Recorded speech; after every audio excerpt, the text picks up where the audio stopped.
Y vamos a hablar de lo que está pasando en Estados Unidos. Expertos en seguridad en ese país advierten de la llegada del tren de Aragua a Nueva York. Señalan que estos delincuentes estarían formando alianzas con bandas de El Salvador como la MS-13. Vamos a ver.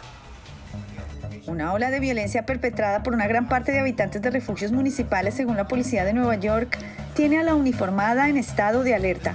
Uno de los migrantes implicados en el ataque a 2 policías que quedó en libertad fue arrestado este miércoles por robo en una tienda de departamentos en Queens. La policía ha identificado nexos de migrantes con pandillas venezolanas y, según reportes, el FBI cree que miembros de la pandilla El Tren de Aragua se estarían aliando con la MS-13.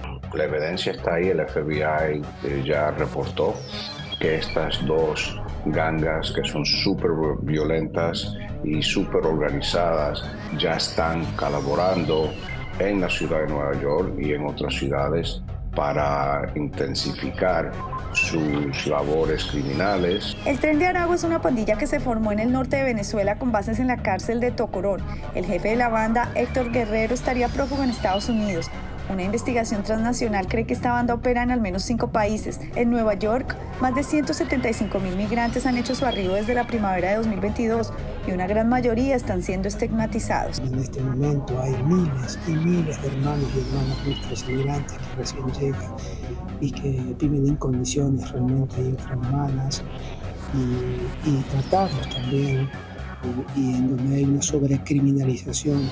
Según reportes, la Guardia Nacional Estatal, que vigila los albergues, ha pedido revisar los migrantes que llegan para detectar los tatuajes distintivos de estas pandillas, como el número 23 con el logo de un basquetbolista, coronas, rifles de asalto, máscaras de gas, las iniciales del Tren de Aragua o Hijos de Dios, entre otras. Ángela González, Voz de América, Nueva York. Bueno, gracias Ángela por este despacho, una situación preocupante. De hecho, agentes federales en Estados Unidos han confirmado que 2 de los detenidos por esta agresión a los policías en Nueva York tenían vínculos o tienen vínculos con el Tren de Aragua.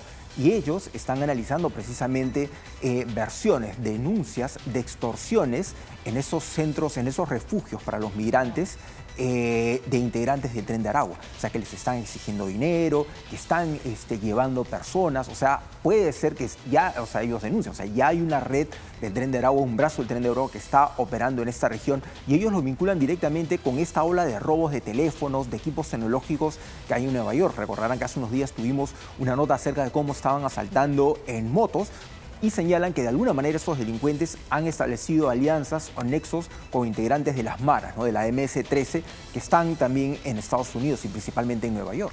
Complicado porque además eso abona a todos esos discursos antimigrantes, esos discursos satanizando la migración y ponen en el mismo saco a aquel migrante trabajador, empeñoso, que lo da todo por salir adelante, por comenzar de nuevo, de aquel que es este delincuente que llega en bandas organizadas para seguir sembrando el terror. Y normalmente sus primeras víctimas no son aquellos que viven hace años, sino los que recién llegan, aquellos que no tienen ningún vínculo, aquellos que les cobran cupo en el mismo refugio en el cual están. Es precisamente la situación que están analizando. Hay que recordar que aquí en nuestro país, en diferentes países de nuestra región donde sigue ocurriendo esta migración de ciudadanos venezolanos, muchos de ellos terminan siendo víctimas de Tren de Aragua que negocian con ellos. O sea, yo te voy a ayudar a llegar, te voy a conseguir trabajo. Lamentablemente muchas mujeres, muchas jóvenes terminan en manos de esas redes de prostitución, o sea, terminan siendo esclavizadas sexualmente, o sea, bajo amenazas de no atentar contra sus hijos, con su familia.